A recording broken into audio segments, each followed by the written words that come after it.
Yo no tengo la culpa, mamá.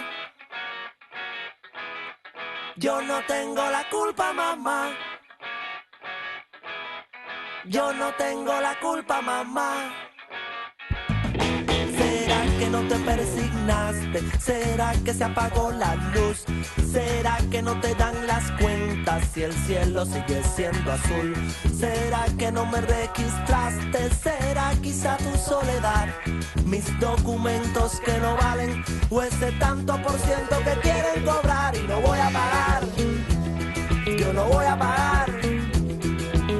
Yo no tengo la culpa, mamá, de nada, de nada. Yo no tengo la culpa, mamá. No, no, no, no, no, no, no, no, no, que va. Yo no tengo la culpa, mamá, de nada, de nada. Yo no tengo la culpa, mamá.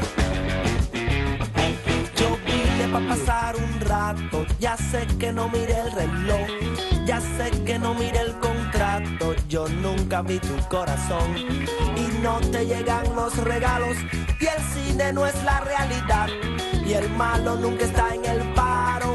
Y todo lo que cambia para empeorar. Yo no voy a pagar, yo no voy a pagar.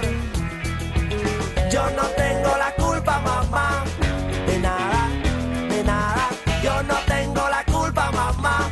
No, no, no, no, no, no, no, no, no, que va. Yo no tengo la culpa, mamá, de nada, de nada.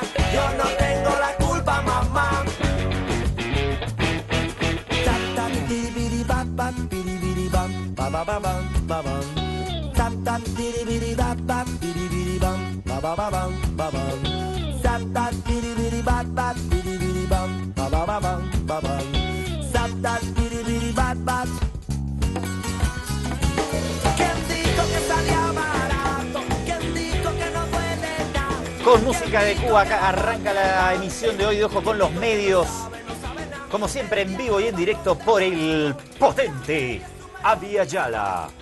¿Cómo le va, doctor Vázquez? Bien, todo bien. Acá temiendo por la vida de nuestro camarógrafo estrella que anda De Malabar. de malabares cual hombre araña, y se habrán dado cuenta, esa luz la encendió él con sus poderes super madurescos.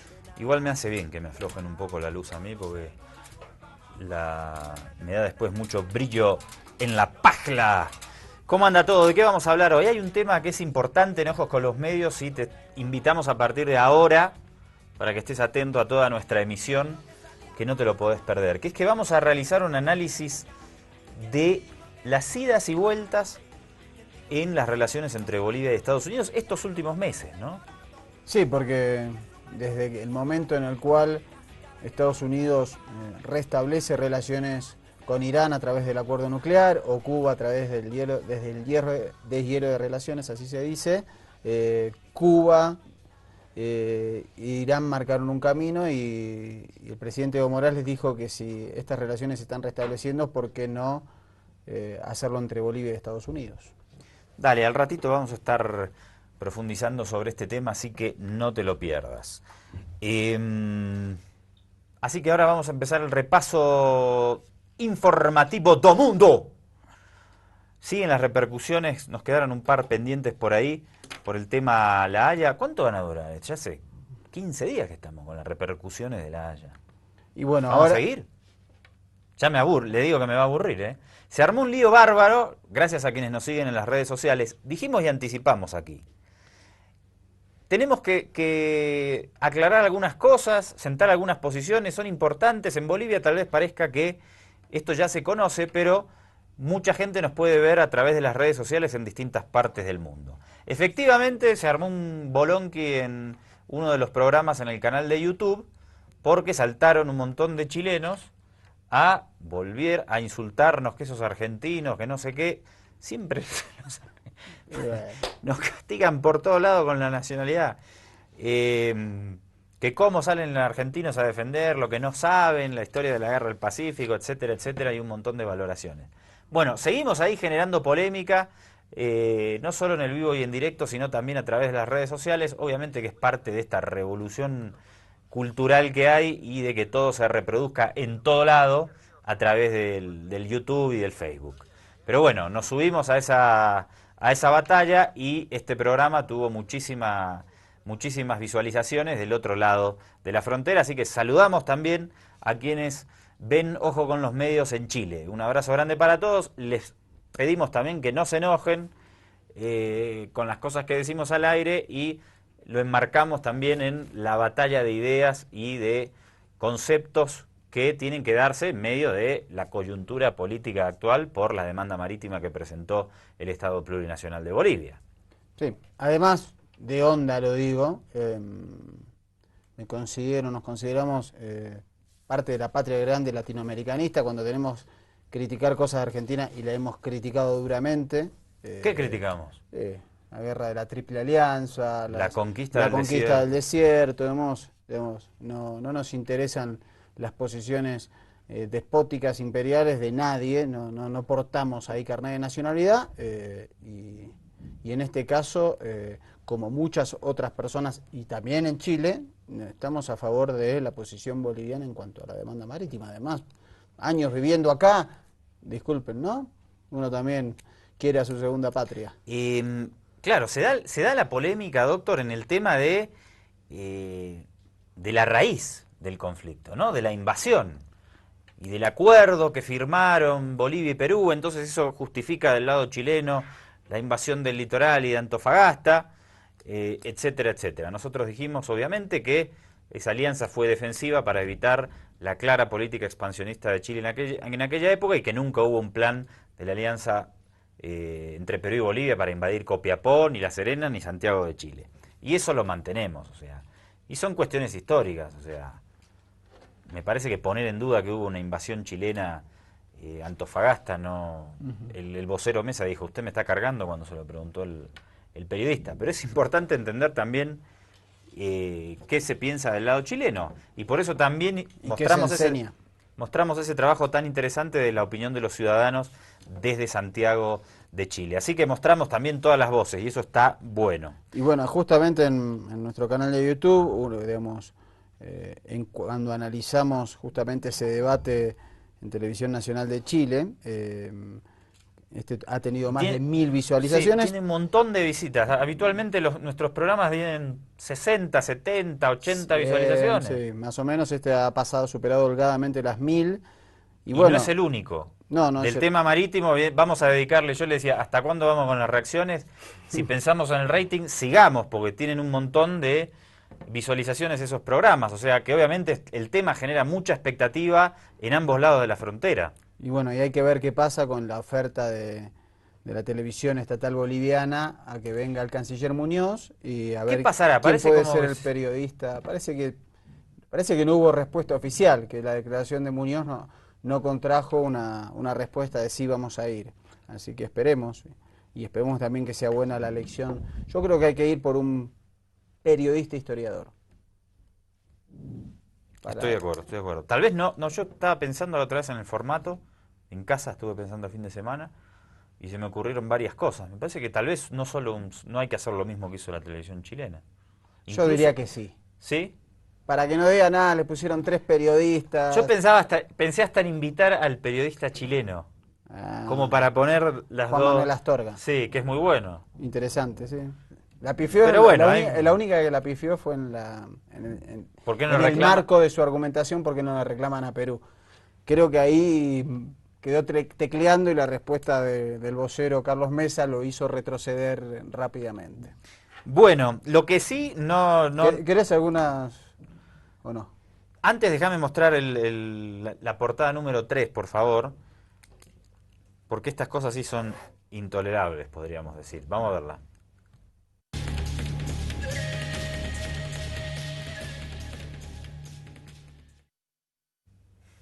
El mostrador de Chile, Alfredo Jocelyn Holt sobre Evo Morales. Explíqueme quién es este hombre. Es un historiador y escritor, siempre bastante polémico. También ha atacado fuertemente a Michelle Bachelet. Es, digamos, un libre pensante, un irreverente. Digamos. No, un libre pensante no es. Digamos, porque no está enrolado en una línea política específica. Entonces... suele golpear a derecha y a izquierda. En la de los discriminadores, después de esta declaración, lo enrolo yo de onda. Ya lo leíste ahí en eso, la claro. pantalla de Labia Yala. Eso No desde hace ya. falta repetirlo. Dale, estas cosas no tienen que suceder. Estamos en el siglo XXI, ¿no? En la edad de piedra. Les recomendamos a este querido compañero y a tantos otros que a 10 años ya de gobierno siguen faltándole el respeto al presidente Evo Morales por su origen campesino originario. Eso no da para más, no resiste el menor análisis. ¿Se acuerda la publicidad que pusimos la otra vez Del celular. Sí. En Sí, fin. sí. Y el presidente lo dijo, ¿se acuerda que lo valoramos aquí la semana pasada? El tema de la discriminación intrínseca que había en lo que sucedía en Chile simbólicamente, cómo Bolivia, un país pobre, históricamente rezagado, nos va a ganar en La Haya, esto es intolerable. El presidente Evo Morales lo dijo el fin de semana en la entrevista del Pueblo es Noticia, ¿no? Que Lo había hizo una desde gran, su pueblo natal. claro, que había una gran carga de discriminación en todo lo que se está viendo, y ojalá que esta situación sirva para avanzar en este sentido también, ¿no? Y no para crispar los sentimientos. Ya vimos que aparecen muchas cuestiones de nacionalismo exacerbado y lo repasamos y lo analizamos también a raíz de lo que sucedió en la Copa América, ¿se acuerda? En un programa muy interesante. Sí, Deberíamos... donde vimos muestras de chauvinismo de, de varios países, digamos, hubo casos en Chile de discriminación hacia Colombia, en Perú de discriminación hacia Bolivia, En Argentina, entre argentinos y chilenos. en Argentina contra Chile lo pasamos, ¿se acuerda? Sí, En Mendoza. en Mendoza y por el tema Malvinas, y así que, bueno, empiezan... Que sirva a ver estas cosas para que también nosotros las pongamos sobre escena como para combatirlas y para criticarlas. A propósito de eso, algún mensajito ahí, pero corto, así no nos taladramos. Bueno, O resúmame, no sé, decía usted. en general, lo que decíamos de que, digamos, la imposibilidad de que hablemos por ser argentinos, ¿no? Mirá Argentino huevón, la guerra fue porque Chile en 1866 le cede a Bolivia Antofagasta con un tratado, y que el tratado lo que decía era que básicamente todo el mineral que se extrajera sería repartido 50 y 50, bueno. eh, Después hay de todo, porque uno habla de los ímpetus expansionistas y dice que, bueno, lo hemos remarcado. Uno habla de la Copa América. Ah, vio cómo se mezcla Sí, todo. después uno nos dice grande los argentinos, felicidades. Otro dice, debe ser fascinante ser argentino para poder opinar ese de cualquier tema sin tener puta idea de lo que estás hablando. Ese me había gustado. En mi Claro, tiempo- no hay que ser iraquí para decir que fue injusta y genocida la invasión de Estados Unidos en contra de Irak, ¿no? Sí, después otro habla de... Lo mismo aplica para este caso. No hay que ser boliviano o chileno para tomar una posición sobre la invasión de Chile al litoral boliviano, ni hay que ser mexicano para tomar una posición sobre el robo territorial que le aplicó Estados Unidos a los Estados Unidos mexicanos. Después cuando hablamos temas quizás menos picantes, como el de ayer Israel-Palestina, hay más elogios. Bueno, excelente, ahí está. Que siga el debate y que siga el intercambio de opiniones, que de eso nos enriquecemos todos. Nos vamos a Brasil, por favor. Dilma vio que quitó 8 ministerios, suena fuerte, pero Pero pasa que eran igual es fuerte. Es fuerte, pasa que eran un montón. Estamos hablando de que Brasil tenía 39 ministerios. En general, en América Latina el promedio es entre 15 y 20. 39 parece mucho, lo bajó a 31 y además ahora hizo bastantes cambios de ministros. Vamos a ver la portada, porfa.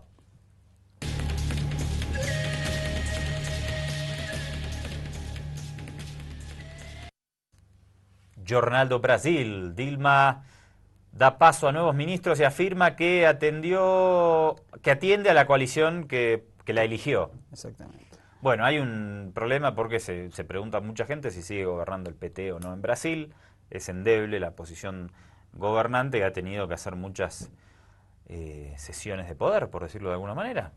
Sí, creo que ha cedido, lamentablemente, a lo que ha cedido es al ajuste.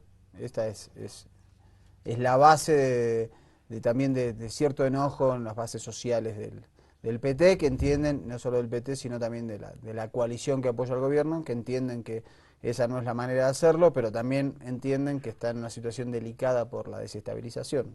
Dilma también se bajó el sueldo, algunos ministros, bueno, algunas medidas simbólicas. Veremos cómo continúa esto. Hasta 2018 hay gobierno del PT. Bárbaro, me voy a El Salvador. Publicación Contrapunto. Veamos la portada, porfa.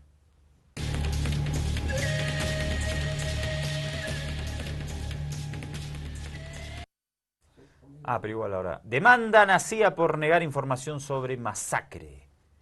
¿Contexto? En 1981 hubo una masacre militar contra poblaciones considerada un genocidio, en la cual participó un ciudadano de Estados Unidos.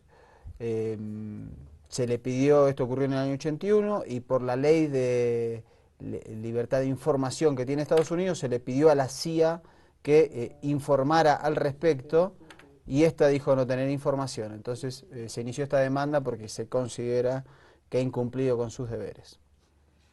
Menuda situación la que se ha vivido en El Salvador en aquellos años, y en Centroamérica en general, ¿no? Creo que no, difícil tomar conciencia, han pasado tantos años ya, y nos queda tan lejos culturalmente Centroamérica, no sabemos nada de Centroamérica.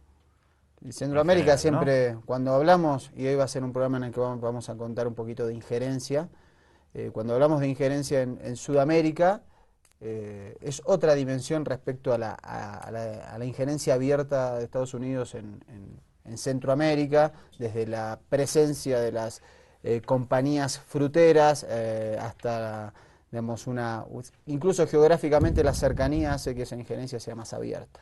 Que no se nos pase una especie de tratado de libre comercio que ha firmado Estados Unidos con 11 países de la cuenca del Pacífico. Vamos a ver una nota de Televisión Española para empezar. Sí, aunque todavía tiene que ser refrendado por los parlamentos de varios países antes de entrar en vigor. Eso va a llevar tiempo y no será fácil. Sus detractores prevén pérdidas en muchos sectores de la economía. En el caso de Canadá, por ejemplo, que es uno de los firmantes, el gobierno ya ha anunciado ayudas millonarias al sector agrícola para minimizar posibles daños por este acuerdo. No se conocen muchos detalles de este pacto comercial, se ha estado negociando en secreto, pero sí sabemos que la intención principal es unificar reglas en materia de legislación laboral o para proteger la propiedad intelectual, o bien también para eliminar aranceles. Tiene además una gran importancia estratégica, se puede interpretar como una victoria de Washington para ganar influencia frente a China en la región del Pacífico. Se ha negociado en secreto durante 5 años y hoy las 12 economías se ponen de acuerdo. Esperamos que impulse el crecimiento económico, salarios más altos, el buen gobierno y sirva para reducir la pobreza, ha dicho el representante de Estados Unidos. Muchos sectores no se creen las bondades del pacto impulsado por Washington. Dudan que vaya a beneficiar a los trabajadores. El acuerdo debe ser refrendado en cada país y en Estados Unidos tendrá que debatirse en el Congreso, donde no lo tendrá fácil. Algunos sectores, demócratas y republicanos, están en contra. El pacto es una pieza fundamental en la presidencia de Barack Obama y una herramienta que puede favorecer la influencia de Estados Unidos en la región Asia-Pacífico para las próximas décadas. Especialmente frente a China, su principal rival, que construye estructuras económicas propias en la región. El acuerdo impulsado por Estados Unidos creará un bloque de países vecinos de Pekín con normas comerciales consensuadas con Washington.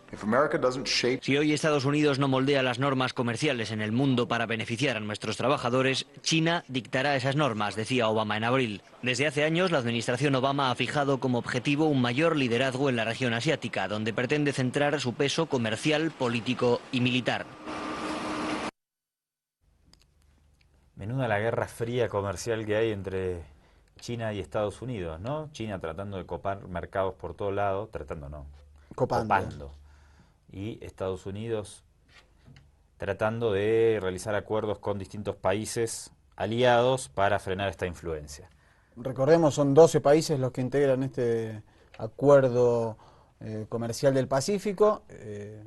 Va desde Canadá, Estados Unidos, Chile, Perú, Colombia, después aparece Singapur, aparece Japón, Vietnam, Australia, Nueva Zelanda, rodeando a China prácticamente. A propósito de Estados Unidos, vamos a poner en pantalla la nota número 9, por favor, señor director. Sigue en tema de debate la aportación de armas ante la indiscriminada cacería entre ciudadanos del propio país que hay, ¿no? Y es el país que tiene legalizado, digamos, la compra de armas, incluidas armas automáticas y de todo tipo. la cifra es realmente alarmante de posesión de armas. Podrían comprar armas y no necesariamente salir a masacrarse entre ellos, digo, de onda. Pero ¿para qué te compras un arma automática? Bueno, claro. Univisión informa, vamos a verlo. Somehow this has become routine. Esto se ha convertido en una rutina. Las palabras de enojo y frustración del presidente Obama calaron en el corazón de muchos que cuestionan si la Constitución debería modificarse para impedir el libre acceso a las armas de fuego. Según el mandatario, las masacres como las de Oregon han cobrado más víctimas que el mismo terrorismo. Our thoughts and prayers are not enough. Nuestras plegarias no son suficientes, no hacen nada para evitar que estas carnicerías se den en uno y otro lugar de Estados Unidos. Según estadísticas oficiales, entre 2004 y 2013, 316.545 personas murieron dentro de Estados Unidos con armas de fuego. En el mismo periodo, 277 ciudadanos estadounidenses perdieron la vida por ataques terroristas. Todo el mundo no puede tener armas. Hay personas que tienen problemas, están airadas y entonces arremeten contra los demás. A mí no me gusta que las personas porten armas, porque pienso que cuando las personas portan armas pueden hacer cualquier cosa que se pasa a la mente van a hacer. A través de las redes sociales, Primer Impacto consultó la opinión de los televidentes. El 74% cree que la Constitución debería modificarse. Los demás insisten en que el derecho a portar o tener un arma en casa no debería variar. Si el gobierno no le ofrece a uno la seguridad que uno merece, uno tiene derecho a asegurar a su familia, asegurarse a sí mismo. Aquí, como quiera o no, siempre hay que tener su arma arriba. Aquí hay una pila de locos en la calle. El debate debe darse en el Congreso, y no es para menos. Estas imágenes que recogen el dolor y la impotencia que muchos sienten frente a la muerte violenta deben permanecer en la retina, tanto como permanece el dolor entre quienes han perdido a un ser querido por un disparo. Fuerte los testimonios y demuestra lo difícil que es cambiar algunas tendencias ideológicas en el seno de las sociedades, sobre todo la de Estados Unidos, donde hay una hegemonía cultural tan potente en defensa de ese famoso derecho constitucional a portar armas. Pero ¿qué decía la encuesta? No entendí bien. La encuesta es una encuesta en redes sociales que el 74% está en contra de la aportación de armas y que se modifique la Constitución para esto. Pero no es lo que decía la gente en la calle, ¿no?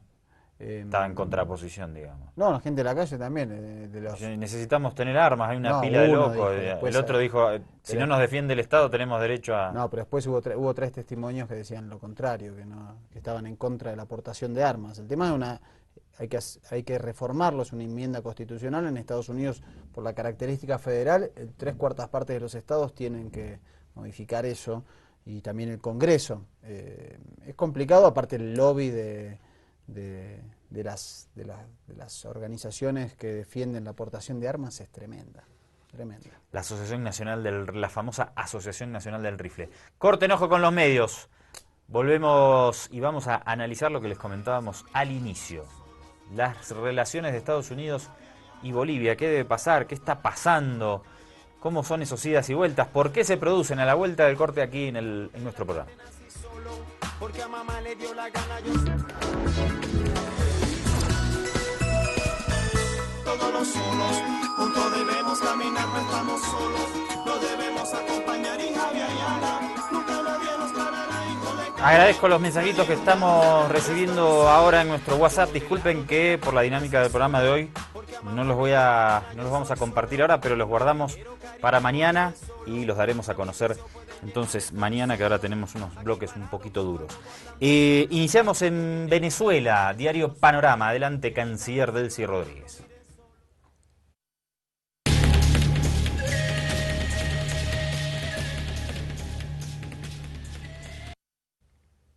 Delcy Rodríguez rechaza las declaraciones de Kerry sobre democracia venezolana. Es que el jefe del Departamento de Estado de los Estados Unidos dijo que Venezuela era una democracia imperfecta.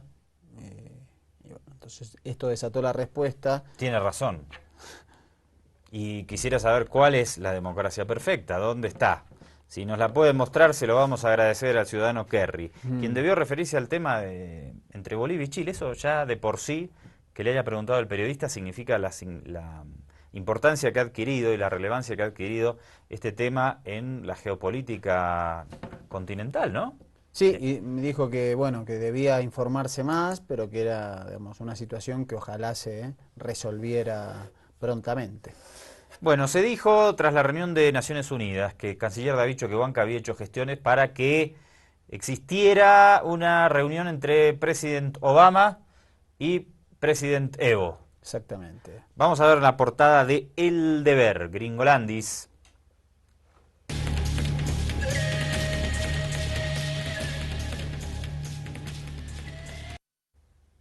Estados Unidos confirma que se rechazó reunión entre Morales y Obama. Lo hizo nuestro querido amigo Peter Brennan. How are you, Peter? No se ofende si le decimos Pedro, ¿no? Yo creo que no. Pedrito Brennan. Pedro, un abrazo. Siempre nos ven en la US Embassy, así que los queremos mucho. Bueno, entonces confirman desde La Paz que no quiso reunirse Obama con Evo.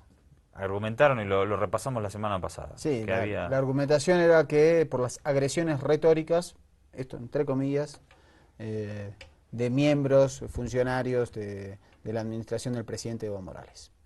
Bien.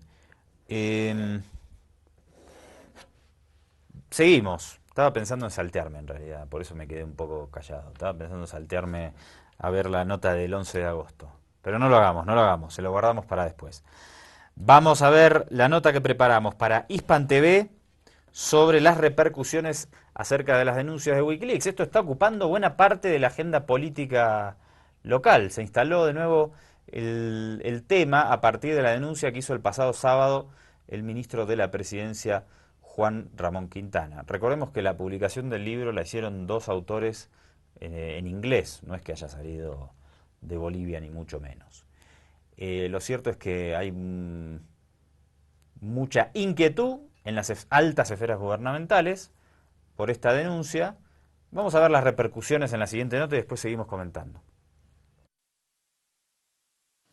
Desde la visita del encargado de negocios estadounidense al Palacio Presidencial el pasado 11 de agosto, las relaciones entre Washington y La Paz han tenido mucho más retrocesos que avances.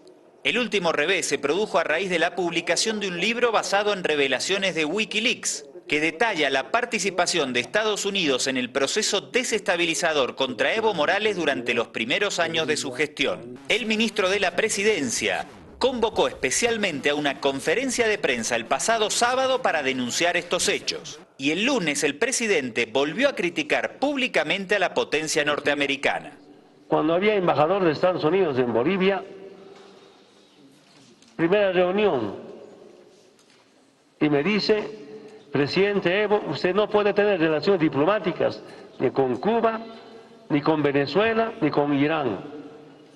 Para analizar los vaivenes en estas relaciones bilaterales, Hispan TV consultó al presidente del Senado. Esperemos que todo esto que hoy resurge con el tema de esta publicación de Wikileaks sea más bien parte del pasado y que no sea una práctica que estemos hoy de pronto viviendo de manera escondida, solapada por parte del imperio. Hay una suerte de movilización, diríamos, dentro de la Asamblea, en particular la bancada del MAS se ha activado inmediatamente ante estas revelaciones. El tercer hombre en la sucesión presidencial dejó en claro que la visión de los principales dirigentes del Estado plurinacional de Bolivia es muy crítica hacia Washington. Bolivia se ha independizado, se ha liberado de ese yugo que era los Estados Unidos. Hoy Bolivia tiene la capacidad de, por su propia iniciativa, con sus decisiones absolutamente dignas y soberanas, puede decidir qué camino va a tomar y ya no tiene que responder necesariamente a los Estados Unidos. Eso seguramente incomoda. Para lograr la normalización de las relaciones con Estados Unidos, rotas en 2008 por la injerencia de Washington, todavía queda un largo camino por recorrer. Si vamos a tratar de encaminar una buena relación con cualquier país del mundo y en particular con Estados Unidos, no podemos aceptar de ninguna manera que sean ellos los que pretendan decirnos quién tiene que ser nuestro presidente, qué tipo de democracia tenemos que practicar. Es decir, esas son decisiones soberanas del pueblo boliviano. Este hecho evidencia una vez más que si bien el Ejecutivo boliviano busca la normalización de sus relaciones con Washington, no tolerará hechos de injerencia en su política interna. Andrés Allari, Hispan TV, La Paz. No sé qué opina usted, doctor, sobre este tema de las relaciones con Estados Unidos. Yo hace rato que mantengo una percepción, y se lo pregunté una vez al presidente en una conferencia de prensa. Me parece que ellos quieren mantener una buena relación con Estados Unidos, pero estos temas de injerencia permanente, y la injerencia además no cesa, ¿no? Por supuesto que es muy diferente ahora de lo que sucedía en el año 2006, 2007, 2008 con todo el proceso separatista. Pero los intentos de penetrar las esferas gubernamentales, algunas organizaciones sociales, de formar a dirigentes afines, líderes juveniles, etcétera, y de tratar de traer a estos organismos como la ANED, la USAID, el IRI, permanece siempre en el eje de los ideólogos de la política exterior estadounidense hacia Bolivia. ¿Cómo lo ve usted? Y cómo no desconfiar además, porque esto es historia muy reciente, más allá que la historia de la injerencia la podemos encontrar hasta 100 años atrás, la historia específica de el financiamiento para el separatismo, para tratar de desmembrar a Bolivia y terminar así con el proceso de cambio, la revelación de intentos de magnicidio contra el presidente, la quema de instituciones públicas, además los intentos de fortalecimiento de partidos políticos tradicionales para evitar el surgimiento de partidos nuevos como el movimiento del socialismo. Me parece demasiado reciente para confiar en que se pueden restablecer relaciones y que eso va a ser sencillo. Y otra cosa que habría que debatir seriamente si es conveniente o no, y analizarlo en la complejidad del asunto, obviamente. La oposición, por supuesto, dice, no, el gobierno bombardea, cuando dice que quiere normalizar, pero hace declaraciones en contra del gobierno de Estados Unidos. Entonces es el oficialismo quien bombardea el restablecimiento. Pero después de la reunión que habíamos visto ahí en parte resumida con Peter Brennan, que el presidente lo invitó al Palacio Quemado, después al ratito nomás apareció un informe de Estados Unidos criticando la lucha contra las drogas por parte del Estado boliviano y contradiciendo además a Naciones Unidas. A Naciones Unidas. Entonces, bueno, ahí creo que demuestra cuáles son las alianzas tácticas que tiene Estados Unidos en esta parte del continente.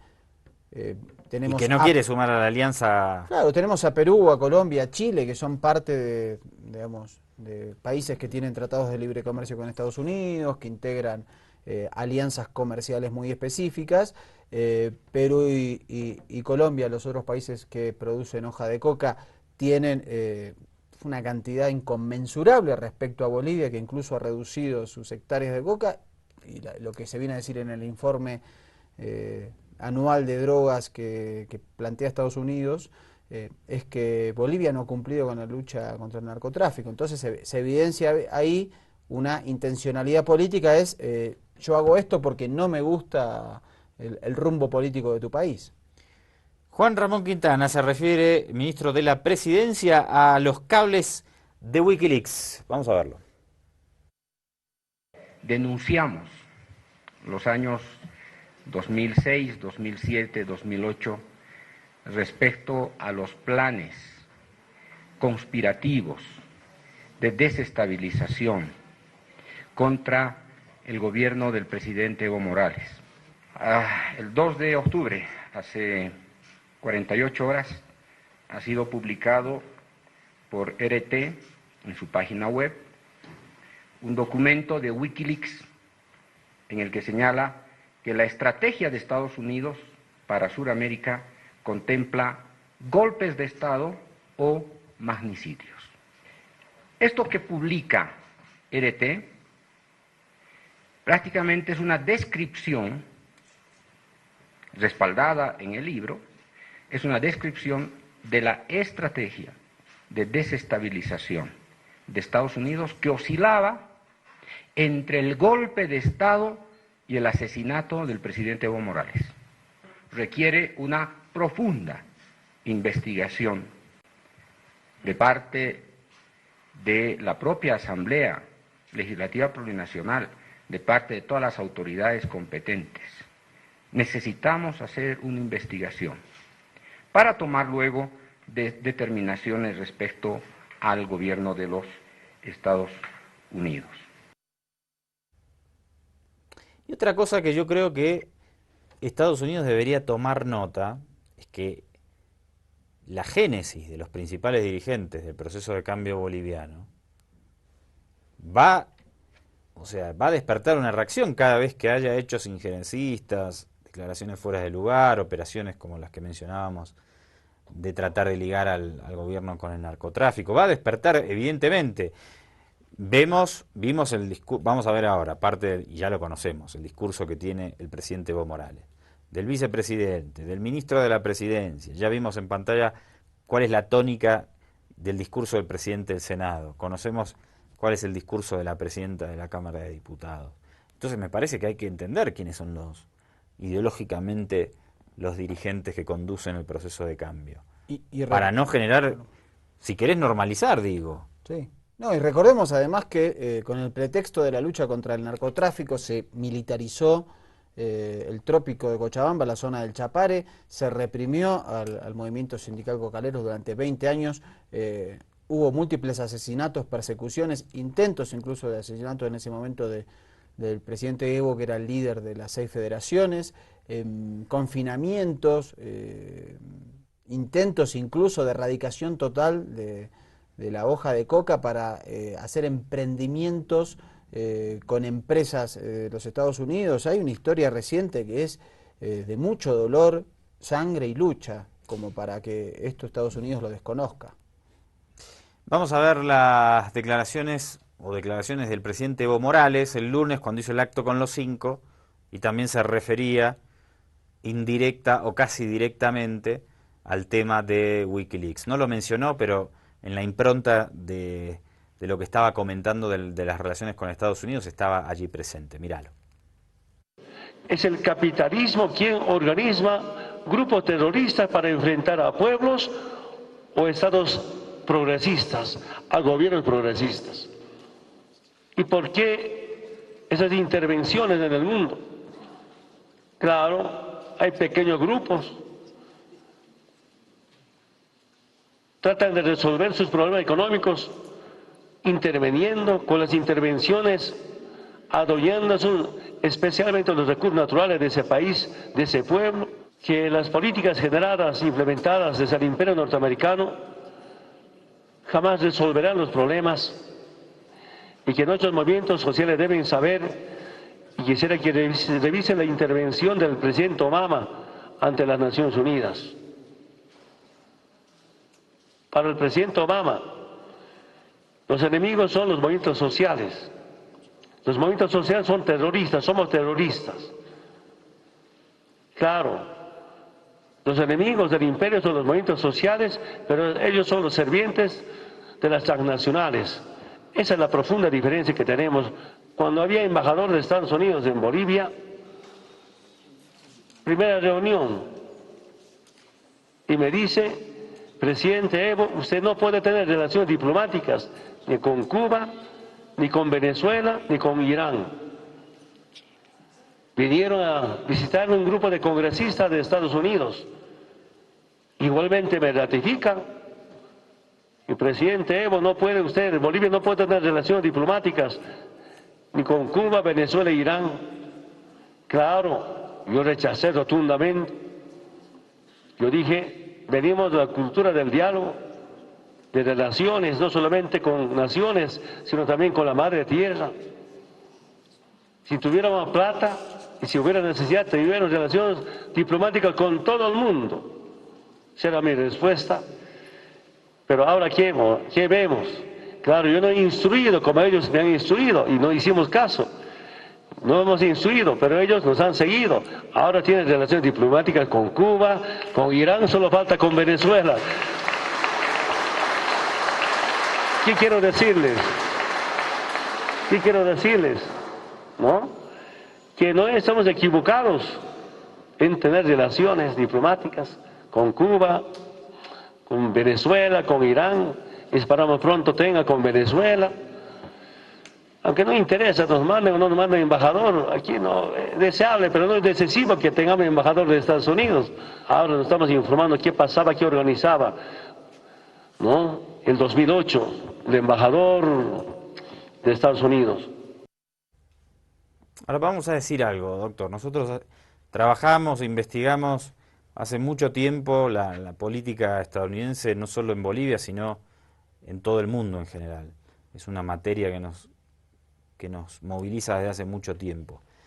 Conociendo cómo es la política estadounidense, Washington no va a querer llevarse bien con Evo Morales, va a querer desestabilizarlo, porque es un líder que además ha tomado una impronta internacional, que genera influencia fuera de las fronteras de su país. Esto es indudable, más allá de que te guste o no te guste Evo Morales. Y creo que además esto se potencia porque América Latina ha tenido, digamos, un retraimiento de los procesos transformadores y de cambio. Muchos de esos países hoy están en crisis o, por ejemplo, el caso de Argentina, el kirchnerismo está pasando una fase diferente, ya sea si hay una continuidad en Daniel Scioli o aparece una matriz más derechita. Entonces me parece que con más razón ahora no tiene sentido para Estados Unidos volver a tener una amistad, digamos, con Bolivia.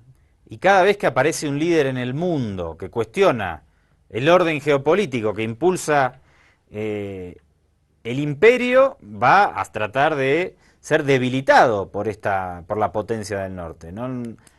Esto es inevitable y lo hemos visto repetidamente a lo largo de la historia. No va a suceder algo de la historia contemporánea. No va a suceder algo diferente ahora con Evo Morales, que evidentemente cuando baja esa línea en foros nacionales e internacionales es una molestia para los pesos pesados del poder estadounidense. Y recordemos que esta posición latinoamericanista y que después se han sumado otros países de otros continentes es reciente, digamos, realmente con la creación de UNASUR, de la CELAC, con una serie de presidentes que se han atrevido a decir en foros internacionales lo que antes se callaba. Vamos a ir al corte y lo vamos a hacer con una valoración adicional de las relaciones entre Estados Unidos y Bolivia que nos hizo en su oportunidad el ministro de la Presidencia, Juan Ramón Quintana. Dale. No te creas, ¿no es cierto?, la buena onda de Brennan en la búsqueda de la normalización del relacionamiento. Jamás, es decir, jamás Estados Unidos, desde que somos gobiernos del 22 de enero del 2006, a Estados Unidos se le ha pasado por la cabeza mantener una relación bilateral sobre la base del respeto a la soberanía. Eso no existe, porque en la cabeza del imperio no existe la soberanía de los estados, querido Andrés. Empecemos por reconceptualizar la relación entre estados. Existe relación entre estados cuando se consideran iguales. No hay relaciones bilaterales de iguales cuando hay un imperio por delante y un estado popular, democrático, soberano al lado. Eso no existe. Entonces, conceptualmente se desvanece, ¿no es cierto?, el concepto de una relación bilateral entre Estados Unidos y Bolivia. Lo que Estados Unidos pretende es que el gobierno boliviano hinque las rodillas, ¿no es cierto?, para estar subordinado, alineado, enajenado a las políticas de los Estados Unidos. Y como no ha ocurrido estos 10 años, como no hemos dado ninguna señal de someternos a los Estados Unidos, mucho menos habrá algún interés de normalizar estas relaciones. Y si se diera la normalización de las relaciones con los Estados Unidos, es simplemente una maniobra, ¿no es cierto?, táctica de los Estados Unidos para que retornen acá, ¿no es?, en un típico acto de caballo de Troya. Hay que ver en qué momentos se producen operaciones encubiertas dirigidas por la DEA o por la CIA en Bolivia. ¿En qué momentos? ¿En qué circunstancias? En circunstancias en que se pretende alimentar, ¿no es cierto?, procesos de desestabilización. Si no son tontos, aprendieron durante 60 años los de la DEA y los de la CIA a matar a la gente, a desestabilizar gobiernos, a destruir proyectos democráticos y populares en 60 años. Y esa tecnología de 60 años la utilizan todos los días en Bolivia con la complicidad, ¿no es cierto?, de sus agentes criollos y obviamente con los medios de comunicación proclives a implosionar, ¿no es cierto?, estos escenarios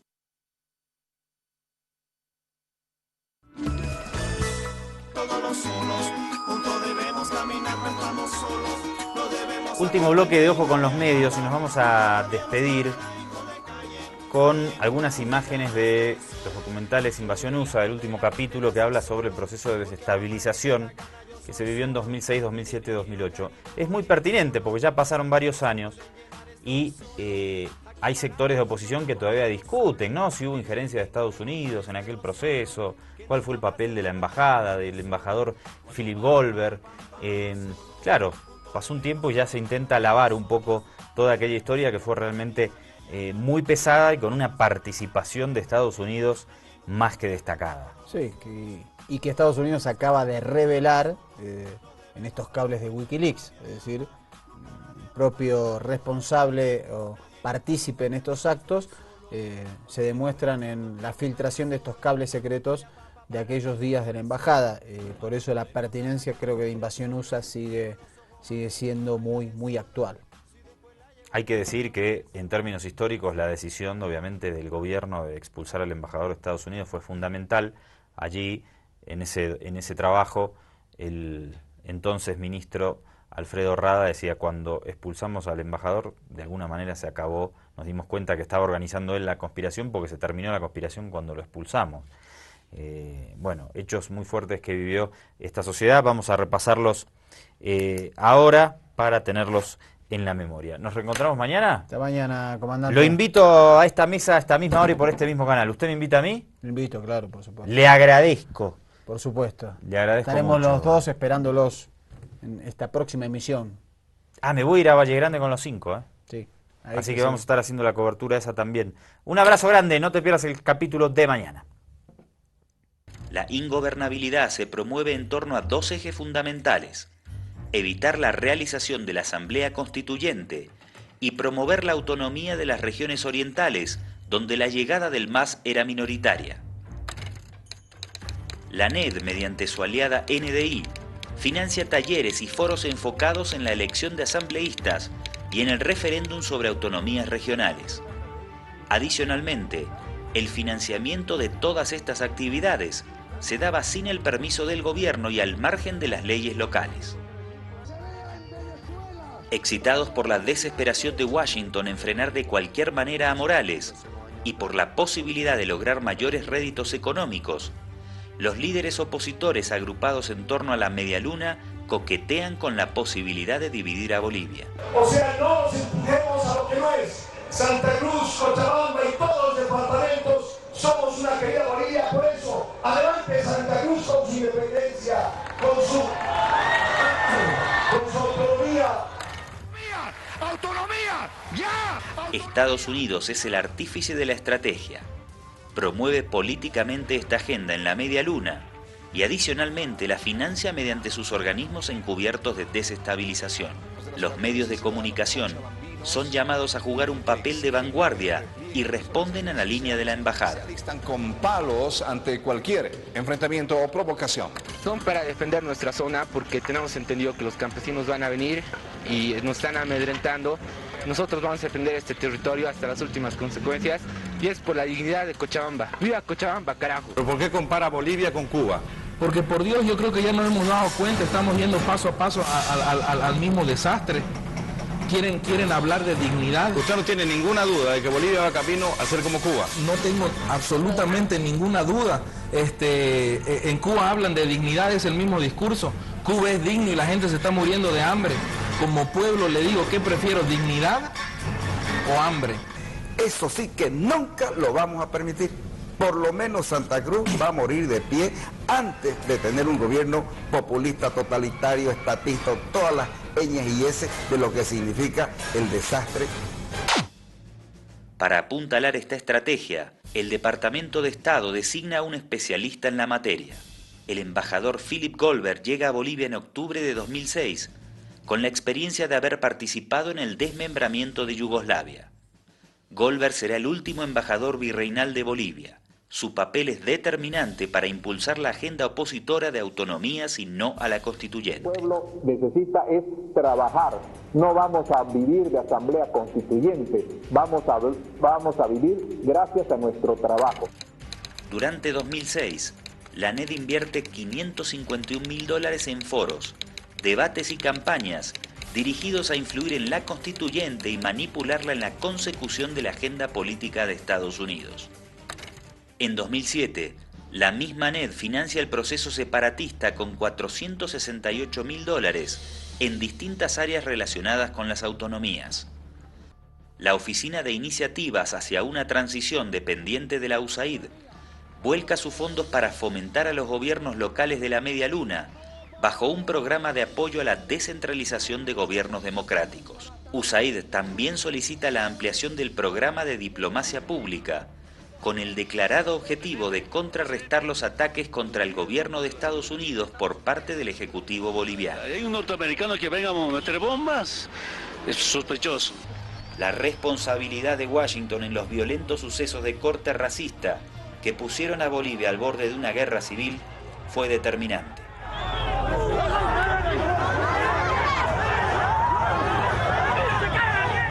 ¡Queremos que se vayan! ¡Queremos que se vayan!